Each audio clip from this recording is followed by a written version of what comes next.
teşekkür edip atamadım. Daha önemli sözüm var.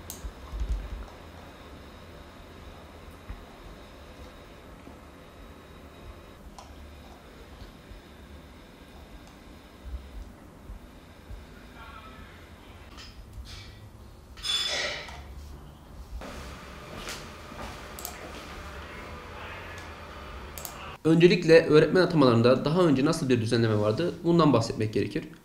15 Temmuz darbe girişimi öncesinde öğretmen atamaları 657 sayılı Devlet Memurları Kanunu 48. maddedeki genel şartlar ve yine Milli Eğitim Bakanlığı öğretmen atama ve yer değiştirme yönetmeliğinin 5. maddesindeki şartlar, özel şartlar yerine getirerek gerçekleştiriliyordu. Burada da KPSS puanı baz alınarak sıralama yapılıyordu.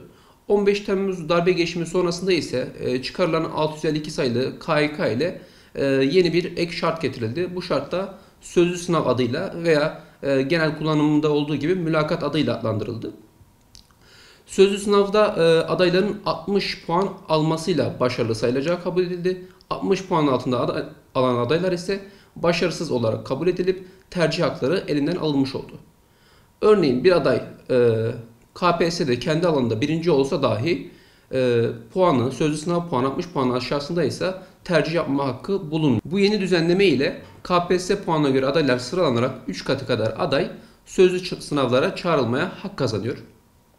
Bunlar içerisinden de adayların sözlü sınavda aldıkları puana göre yeni bir sıralama yapılarak tercih hakları, tercih sıralaması buna göre belirleniyor. Bu durumda yazılı sınavda KPSS'de alınan puan önemini tamamen yitirerek tamamen sözlü sınavdaki puana göre bir atama sistemi gerçekleştirilmiş oluyor.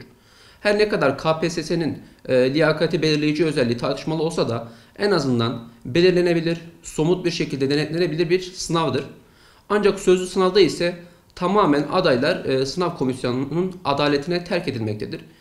Sınav komisyonu çünkü bu sorulan soruları herhangi bir kayıt altına almamakta, kişiler de yargı yolunda haklarını savunamamaktadır bu nedenle. Anayasaya göre idarenin her türlü eylemine karşı yargı yolu açıktır. Bu nedenle idari işlemlerin denetlenebilir olması gerekir. Nitekim Danıştay ve idare mahkemelerinin vermiş olduğu emsal kararlarda da sözlü sınav usulü hakkında buna ilişkin kararlar vardır. Şöyle ki sözlü sınavda adaylara hangi soruların sorulduğu, adayın ne cevap verdiği ve yine sınav komisyonunun hangi gerekçelerle adaya kaç puan verdiğinin belirlenebilir olması lazım. Yine sözlü sınavda adayın vermiş olduğu cevapların sözlü veya görsel olarak teknolojik imkanlardan faydalanarak kayıt altına alınmamasını bir hukuka aykırılık olarak değerlendirip bu işlemlerin iptaline karar vermişlerdir.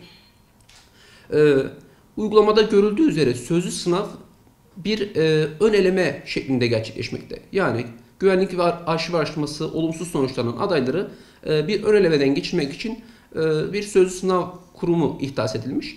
Ki bunun nitekim önceki dönem bakanları da dile getirmişti. Kişiye 60 puan altında puan verilerek doğrudan tercih hakkı elinden alınmaktadır.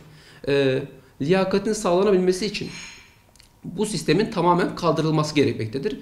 Veya Danıştay'ın kararlarında olduğu gibi teknolojik imkanlarla kişinin verdiği cevapların, komisyonun gerekçelerinin kayıt altına alması gereklidir ki idarenin eylemlerine karşı yargı yolunu açık bir şekilde adaylar kullanabilsinler.